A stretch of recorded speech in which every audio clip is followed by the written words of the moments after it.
Hello friends, welcome back to my channel. আবার একটা new video নিয়ে চলে আসলাম। আশা করি আপনারা সবাই সুস্থ আছেন, ভালো আছেন। আপনাদের সুস্থতা কামনা করে আবার একটা নিউ ফ্রেশ ভিডিও শুরু করলাম। তো আজকে কোনো ডেলি ব্লগ যেভাবে শেয়ার করি সেভাবেই শেয়ার করতেছি, কিন্তু কোনো ঘরে কাজকর্ম নিয়ে আসি না।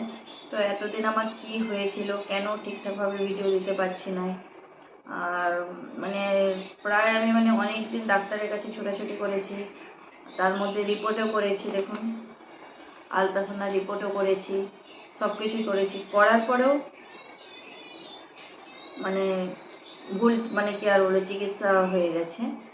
ভুল চিকিৎসা বলতে উনি আলাদা পদ্ধতিতে চিকিৎসা করছেন, আর আমি যেই ডাক্তারবাবুকে দেখাই সবসময় উনি আলাদা পদ্ধতিতে চিকিৎসা করছেন। কিন্তু প্রথম দিকেই আমার দাদা বলে আসছে যে, যেহেতু আমি তাহলে প্রথম থেকে একটু বলে রাখি, শ্রেয়াংশী প্রায় আজকে 1.5 বছরের হয়ে গেছে। শ্রেয়াংশী যেহেতু ব্রেস্ট ফিডিং করে, তার জন্যে ব্রেস্ট ফিডিং তো যেমন করে বাচ্চারা নর্মালও করতেই থাকে, কোনো সমস্যা, সিন্দিলা হওয়ার সময় কোনো সমস্যা হয়নি, শ্রেয়াংশীও হওয়ার পরে কোনো সমস্যা নেই।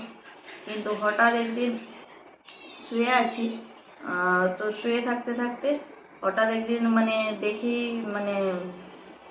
রাত্রেবেলা শুয়ে আছি, ভোরবেলা সকালবেলা ঘুম থেকে উঠবো, দেখি না এক সাইড পুরো কি আর বলবো, কিভাবে আপনাদেরকে বোঝাবো খুঁজে পাচ্ছি না। খুব যন্ত্রণা হচ্ছে, খুব ব্যথা হচ্ছে এমন। তারপরে ভাবলাম অন্যরকম কি একটা সিচুয়েশন দাঁড়িয়ে গেছে। তারপরে তার মধ্যে হুলি চলে আসছে, যেহেতু হুলিতে সব ডক্টররা ছুটি থাকে।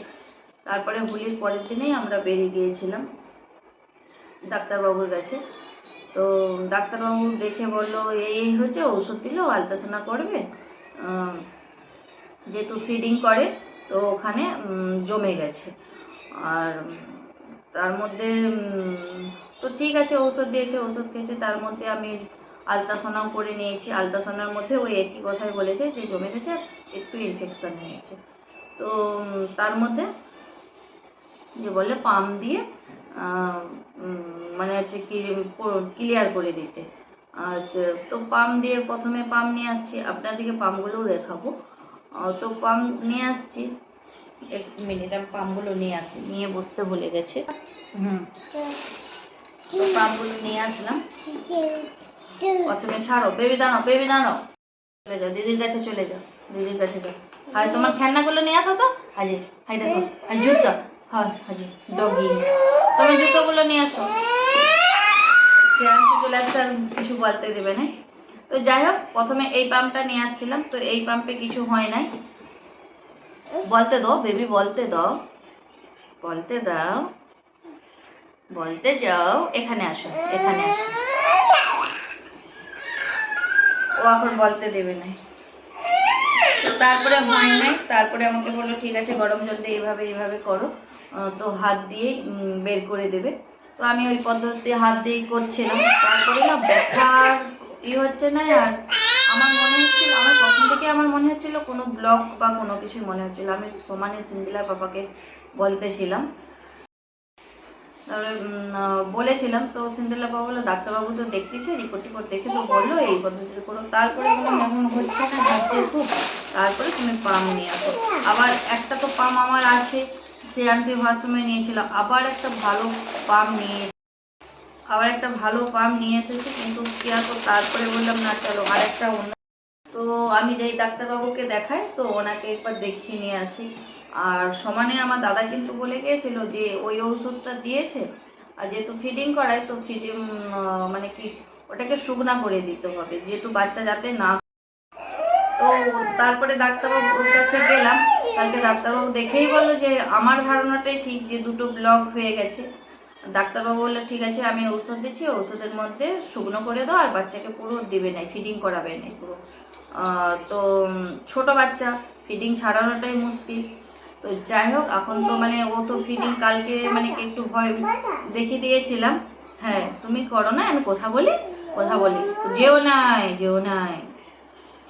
তো যাই হোক, ডাক্তারবাবু বললো যে ঠিক আছে, যদি না হয় তখন অল্প একটু আর অপারেশন করে দিতে হবে, মানে অল্প একটু হয়তো কেটে হোক যা হোক, কীভাবে করবে জানি না, সেটা আপনার সাথে পরে আমি শেয়ার করব।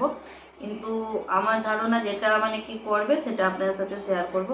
কিন্তু মানে কি আর বলবো, একটা ডাক্তারবাবুকে তো ভরসা করেই, তো ডাক্তারবাবুকে তো ভরসা করেই তো আমি গিয়েছিলাম। দেখুন রিপোর্টে না না না মশা, তো গিয়েছিলাম, কি আর করবো এখন। দেখুন রিপোর্ট সব করেছি, রিপোর্টেও যা বলে উনিও কিন্তু সেম একই কথাই বলেছে, কিন্তু কি আর বলবো, মানে সেম একই কথাই বলেছে, কিন্তু যে মানে ব্লক হয়ে গেছে উনি এই কথাটা বলে নাই।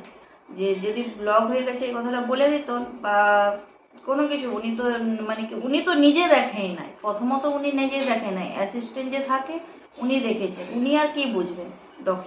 ডাক্তারবাবু যদি দেখে থাকেন তো তবেই তো হচ্ছে, মানে উনি দেখলেই তো বুঝে যেতেন, আর উনি তো দেখেন নাই, তো উনি ওই জন্য বুঝতে পারেন না। অ্যাসিস্ট্যান্ট উনি তো ডক্টর নয়, তো উনি তো কিছু বুঝতে পারবেন না। খুব ডিস্টার্ব করতেছে সে আর কি। তো তো যাই হোক, এখানে মানে কি ডাক্তারবাবুকে আমি দোষ দিচ্ছি না, কিন্তু ডাক্তারবাবু যদি একবার করে নিতন, মানে চেক করে নিতন, মানে অ্যাসিস্ট্যান্টকে না দেখে যে আমি একবার চেক করে নিই, মানে কি আমি কোনো ডক্টরকেই দোষ দিচ্ছি না। আর কারণ ডক্টরবাবু তিনি যেটা বলেছিলেন সেটাই মানে কি আর বলবো, সেটাই হয়েছে। ডক্টর যদি একটু দেখে নিতেন ডাক্তারবাবু, তাহলে হয়তো বেশি উপকার হতো। আর আমি যে ডাক্তারকে দেখাই উনি দেখেই সাথে সাথে বলে দিল যে ব্লক হয়েছে, তুমি এই করো একদম বাচ্চাকে। কিন্তু আমার দাদা প্রথম থেকেই বলে আসছে যে মানে ফিডিং ওকে ছাড়িয়ে দে আর শুকনো করে দে। তো যাই হোক, এখানে কিন্তু মানে কি কোনো ডক্টরকে আমি দোষ দিচ্ছি না, কিন্তু মানে কি সাধারণ মধ্যবিত্ত পরিবারে তো মানে কি মানুষ যারা, তাদের তো মানে কি আর বলবো, একটা পয়সারও ব্যাপার থাকে, মানে কি আর বলবো। তো যাই হোক বন্ধুরা, ভিডিওটা কেমন লাগলো, আপনারাও যদি এরকম কিছু হয়ে থাকে আপনারাও সাবধান হবেন। ভালো লাগলে লাইক কমেন্ট শেয়ার সাবস্ক্রাইব করে দেবেন। চলো একটা ফটো তুলে ফটো তুলে বন্ধ করো বন্ধ করো বন্ধ করো বন্ধ করো।